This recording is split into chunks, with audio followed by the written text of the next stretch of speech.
أعوذ بالله من الشيطان الرجيم بسم الله الرحمن الرحيم الحمد لله رب العالمين والصلاة والسلام على أشرف المرسلين وعلى آله وصحبه أجمعين. Jadi Alhamdulillah kita bersyukur pada Allah SWT kerana kita dipertemukan lagi. Kali ini kita akan membincangkan ulang kaji pantas teknik menjawab soalan bagi kata tugas nyatakan. Kita sama-sama perhatikan bagaimana kita menjawab soalan nyatakan, kata tugas nyatakan dalam soalan pendidikan Islam SPM. Kita perhati dulu dalam soalan pendidikan Islam, sama ada kertas 1 ataupun kertas 2, ada 3 sahaja kata tugas yang digunakan, iaitu yang pertama nyatakan, apakah, senaraikan, bilakah, namakan. Yang kedua jelaskan. Yang ketiga terangkan. Okey, jadi kita akan fokus kepada yang nombor 1 sahaja untuk video kali ini. Maksudnya soalan kata tugas nyatakan, kata tugas apakah, kata tugas senaraikan, kata tugas bilakah, kata tugas namakan ini, cara menjawabnya, teknik menjawabnya adalah sama sahaja. Tidak ada perubahan. Okey, kita tengok terus kepada kata tugas nyatakan, apakah, senaraikan, bilakah, namakan. Okey, jawapan teknik menjawab dia, yang pertama sekali jawapannya mesti isi sahaja.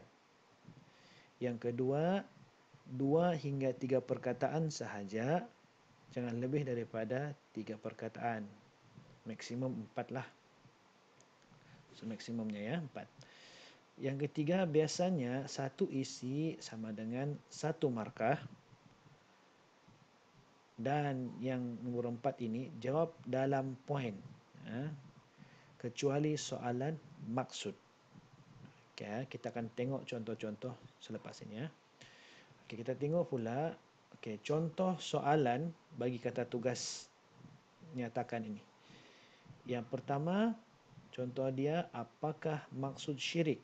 2 markah di situ. Yang kedua, nyatakan 2 contoh syirik jali. 2 markah juga. Yang ketiga, namakan 2 jamrah dalam ibadah haji. 2 markah. Bilakah waktu afdal melontar jamrah? Okey, 2 markah juga. Okey, kita tengok kepada teknik menjawab soalan nyatakan ini. Kata tugas nyatakan. Okey, cara menjawabnya ialah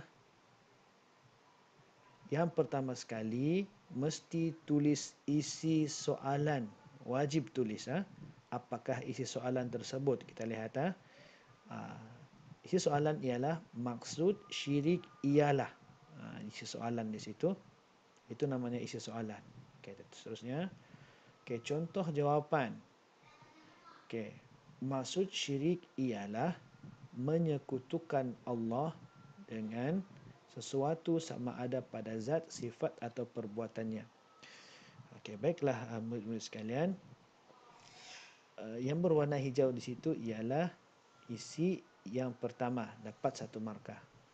Menyekutukan Allah itu kata kunci bagi maksud syirik. Jadi kata kunci maksud syirik ini biasanya kalau soalan maksud, kata kunci jawapan dia mesti betul. Jadi untuk syirik ini, kata kunci dia ialah menyekutukan Allah. Okey, dapat 1 markah. Okey. Dan sesuatu sama ada pada zat, sifat atau perbuatannya itu tambahan lagi 1 markah, 2 markah.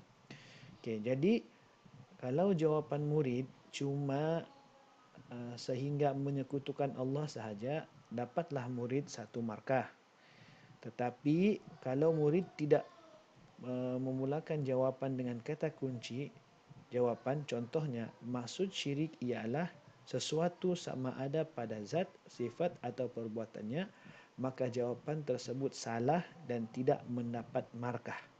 Okey, itu teknik menjawab bagi soalan maksud. Okey, seterusnya tengok lagi contoh soalan. Nyatakan dua contoh syirik jali. Okey, kita kena tulis isi soalan.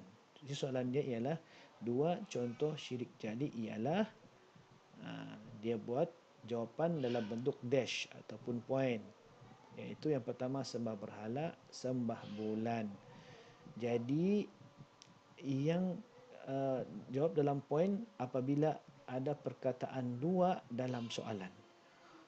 Kalau soalan maksud, dia tidak boleh dalam bentuk point. Kalau dibuat dalam bentuk point, maksimum akan dapat satu markah sahaja. Okey ya, itu teknik menjawab bagi soalan ataupun kata tugas menyatakan dan yang sama dengannya. Jadi saya harap semua faham. Okey ya. Sekarang dia ada persoalan, bolehlah chat di ruang komen. Wabillahi taufiq wal hidayah. Assalamualaikum warahmatullahi wabarakatuh.